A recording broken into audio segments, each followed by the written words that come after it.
et la paix de notre Seigneur soit et demeure avec vous. Amen. L'enseignement de ce jour a pour thème « Soyons des modèles ». Soyons des modèles. Tiré de l'évangile de Jésus-Christ selon Matthieu, le chapitre 23, les 12 premiers versets. Matthieu chapitre 23, du verset 1 au verset 12. Nous lisons le texte. Alors Jésus, parlant à la foule et à ses disciples, dit: Les scribes et les pharisiens sont assis dans la chaise de Moïse. Faites donc et observez tout ce qu'ils vous disent, mais n'agissez pas selon leurs œuvres, car ils disent et ne font pas. Ils lient des fardeaux pesants et les mettent sur les épaules des hommes, mais ils ne veulent pas les remuer du doigt. Ils font toutes leurs actions pour être vus des hommes. Ainsi, ils portent de larges phylactères et ils ont de longues franges à leurs vêtements. Ils aiment la première place dans les festins et les premiers sièges dans les synagogues. Ils aiment à être salués dans les places publiques et à être appelés par les hommes « Rabbi, Rabbi ». Mais vous, ne vous faites pas appeler Rabbi, car un seul est votre maître et vous êtes tous frères. Et n'appelez personne sur la terre votre Père, car un seul est votre Père, celui qui est dans les cieux. Ne vous faites pas appeler directeur, car un seul est votre directeur, le Christ. Le plus grand parmi vous sera votre serviteur, et quiconque se lèvera sera abaissé, quiconque s'abaissera sera élevé. Amen. En 1990, l'université de Harvard, aux États-Unis, a mené une étude approfondie pour déterminer la manière la plus efficace de transformer les vies. Savez-vous ce que l'étude a donné comme résultat? Même ceux qui l'ont conduite ont été surpris. L'étude a révélé qu'au milieu de notre monde sophistiqué et rempli de technologies et techniques, la meilleure manière de transformer une vie, c'est qu'il y ait des modèles à suivre. Ces chercheurs ont appelé cela la puissance du modèle. Ce résultat rejoint ce que le philosophe et homme d'État du Royaume-Uni du XVIIIe siècle, Edmund Burke, avait eu à dire, je paraphrase: les personnes modèles constituent l'école de l'humanité et l'homme n'apprend à aucune autre école. Ce résultat et cette citation sont dans la droite ligne de ce que la Bible nous enseigne.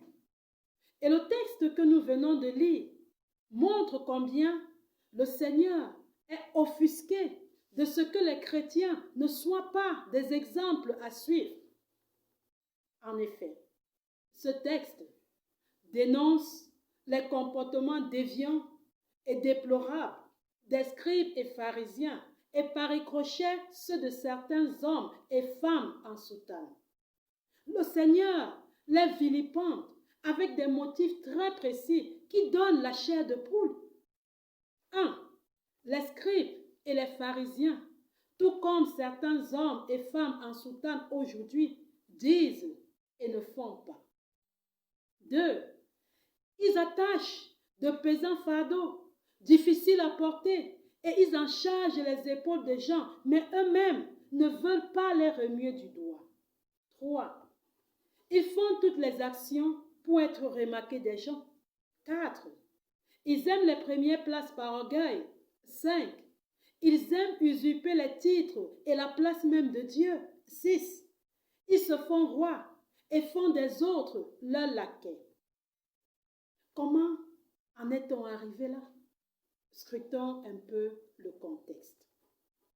Au temps de Jésus, la loi de Moïse ne transformait pas la vie des scribes et pharisiens. Ils la lisaient, mais elle ne pénétrait pas leur cœur. Ils n'étaient pas proches des autres. Qui plus est, en voulant respecter scrupuleusement la loi, ils en venaient à mépriser certains hommes, les pécheurs, les malades, les publicains, les étrangers, etc. Ils en venaient à casser la communion entre les hommes. Ils oubliaient ainsi un commandement principal, celui d'aimer son prochain. Jésus remet en cause les actes de ses dirigeants, à savoir les scribes et pharisiens, et aujourd'hui ceux de certains bergers.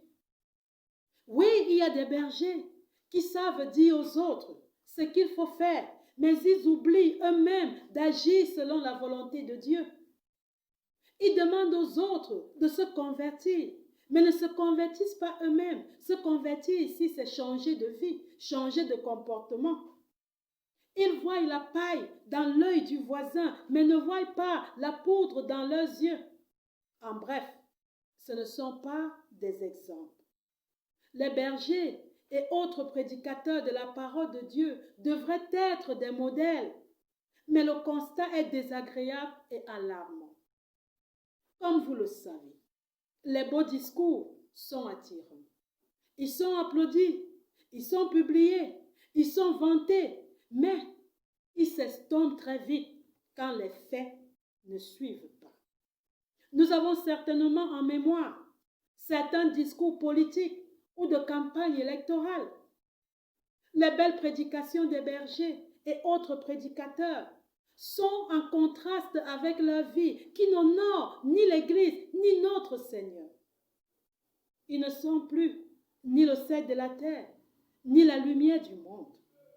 Mais Jésus avertit, n'agissez pas selon leurs œuvres, car ils disent et ne font pas.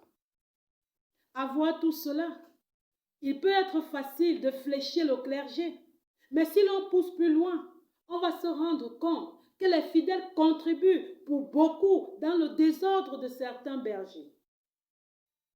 Ce sont eux qui les enivrent de vin pour se moquer d'eux et raconter partout. D'autres veulent faire d'eux leur lèche-botte et les malmener à leur guise et publier qu'ils sont cupides.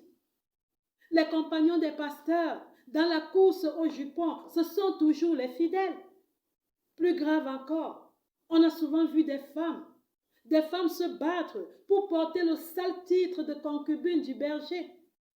Certains hommes font la même chose envers les pasteurs femmes. Quelle horreur! Ainsi, lorsque le berger est accusé de décisions maladroites, de malversations financières, on verra encore qu'il y a une bonne connivence avec certains fidèles. Si cela ne dédouane en rien le berger de ce que Jésus soulève dans ce texte, il y a quand même que certains fidèles doivent apprendre à ne pas contribuer aux nombreuses abominations que nous constatons aujourd'hui. Les critiques de Jésus envers les scribes et les pharisiens et par ricochet envers les ouvriers d'église aujourd'hui posent le problème général de la crise de modèles dans l'église et dans la société aujourd'hui. Ces observations vont à l'endroit de tout chrétien qui a la charge de diriger. Les ouvriers et anciens d'église sont dirigeants des communautés ecclésiales. Sont-ils des exemples pour ces communautés? Les membres du bureau sont dirigeants des groupes. Sont-ils des exemples pour ces groupes? Les parents dirigent les enfants. Sont-ils des exemples pour ces enfants? De la même manière, on peut se demander si en tant qu'aîné, vous êtes des exemples pour vos cadets. En tant que patron, êtes-vous des exemples pour vos employés? En tant que supérieur hiérarchique, êtes-vous des exemples pour vos collaborateurs? Plus généralement, nous tous, nous avons la charge de diriger les âmes à Christ, car il nous a confié la mission de faire de toutes les nations ses disciples. Sommes-nous des exemples pour notre société? Aujourd'hui, plein de ceux qui se disent chrétiens ne se fichent pas mal de ce que les autres pensent d'eux. Qu'on dise qu'ils sont mauvais, bizarres, ce n'est pas leur problème. Nous avons même l'habitude de dire, c'est Dieu seul qui compte. Si lui seul est d'accord avec ce que je fais, je m'en fiche du reste. Ce qui n'est d'ailleurs pas mauvais. Mais Jésus nous montre, à travers ce texte, que c'est déplorable quand nous ne montrons pas l'exemple à notre prochain. Vous êtes-vous déjà demandé si les gens qui vous entourent vous prennent comme modèle? Je parle sur tous les plans, dans le cadre du travail, à l'église, dans votre famille, dans votre quartier, etc. Pourquoi c'est toujours à nous chrétiens de prendre l'exemple des gens dans le monde et non pas le contraire? Aujourd'hui, on a des chrétiens mauvais, on a des chrétiens égoïstes, des chrétiens avares, envieux, jaloux. Tout ce qu'on ne doit pas trouver normalement dans une église, c'est là. Et c'est pourquoi, dans l'un des enseignements, j'ai dit que l'on peut être chrétien sans être disciple de Jésus-Christ. Et voilà pourquoi l'église a souvent mauvais visage et les païens ne veulent pas y mettre leurs pieds en disant que nous sommes tous pareils. Nous ne sommes pas des exemples. Nous faisons comme eux. Pourquoi viendront-ils? Ah oui. Un comportement juste inspire confiance, alors qu'un comportement en contradiction avec notre message détruit non seulement la confiance, mais peut servir de raison pour détourner les gens de l'évangile. Le constat est assez triste et j'imagine que notre Seigneur avait très mal en le soulignant. Ils disent et ne font pas. À travers cette observation, le Seigneur veut amener chacun de nous à être un modèle. Cette interpellation doit retentir en nous, comme ce fut le cas pour Timothée lorsque Paul lui disait « Sois un modèle ». En Timothée 4, verset 11. Un modèle, c'est quelqu'un qui inspire, qui instruit et qui montre l'exemple aux autres. Que vous essayez de transmettre des valeurs fondamentales à vos enfants ou de montrer à vos élèves comment on se comporte dans un environnement d'apprentissage. Le plus important est de rester honnête, attentif et cohérent. La Bible mentionne divers domaines de la vie où Dieu insiste que nous soyons des modèles. La parole, la conduite, la fidélité et la pureté. Être un exemple dans ses paroles peut sembler facile, mais ce n'est pas nécessairement le cas. Il sort souvent de nos bouches des paroles grossières et comble de malheur, on s'aperçoit que nos enfants apprennent très vite ce vocabulaire-là.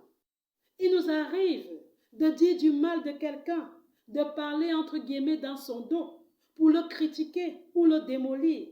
Et en ce moment, nous ne sommes pas modèles en parole. Souvenons-nous de cette parole d'exhortation.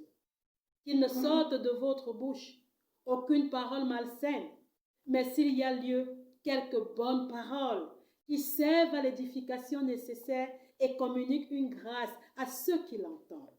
Voilà comment être un modèle en parole. Nous devons aussi être des modèles en conduite. Comme quelqu'un l'a bien exprimé, votre façon de vivre parle si fortement que je n'entends pas vos paroles. Notre manière de vivre, en général, doit être caractérisée par l'amour concret. L'exemple d'une conduite d'amour, c'est justement d'agir et pas seulement parler. Aimons-nous vraiment les autres dans nos actions ou en parlons-nous simplement? Nous soucions-nous de ceux qui nous entourent pour leur parler, pour nous préoccuper de leurs difficultés, de leur situation? Les applications concrètes de l'amour sont justement sans limite dès que nous commençons à y penser. Modèle de fidélité. Dieu lui-même est fidèle. Et c'est ainsi donc par notre propre fidélité que nous manifestons Christ à ceux qui nous regardent vivre. La perte de crédibilité de beaucoup de nos dirigeants politiques vient de ceux qui ne se sont pas montrés fidèles, mais ont agi par intérêt. Dieu nous appelle à la fidélité, à la cohérence dans notre vie entre ce que nous disons croire et ce que nous vivons réellement. En plus d'une fidélité à nous acquitter de nos charges devant le Seigneur. Nous devons être des modèles de pureté également. La pureté, un mot particulier qui nous aide à encore mieux comprendre ce qu'est la piété. La piété, c'est un engagement et un comportement qui exige une totale transparence, une droiture, une sainteté dans la pensée, dans la parole et dans la conduite. Et c'est malheureusement un modèle qu'on ne trouve pas très souvent dans le monde et parfois même pas forcément dans l'Église. Jésus nous interpelle pour que notre vie soit en conformité et cohérente avec ce que nous disons, prêchons et enseignons. Pour me résumer, la vie montre la nécessité pour les individus d'avoir à leur côté un ou plusieurs modèles humains. C'est indispensable pour avoir des repères et bénéficier d'une saine influence. Une personne se développe de façon harmonieuse quand elle peut s'inspirer et s'imprégner des qualités des autres. Ainsi, les enfants et les jeunes ont besoin de discerner chez leurs parents des qualités qu'ils vont pouvoir imiter. Les inconvertis doivent pouvoir trouver dans l'Église d'authentiques valeurs chrétiennes qu'ils sont invités à suivre. Les chrétiens attendent des disciples mûrs dans la foi, qu'ils manifestent la vie de Jésus pour être stimulés et encouragés à déployer à leur tour cette vie de qualité. C'est dans ce sillage que le Seigneur vient vers chacun de nous et nous fredonne cette petite exhortation centrale de notre texte. Fais ce que tu dis, sois un modèle. Que le Seigneur nous aide donc à tenir compte de cette exhortation de sa parole pour que nous soyons tous réellement des modèles dans nos paroles et dans notre conduite. Qu'il vous bénisse abondamment. Amen.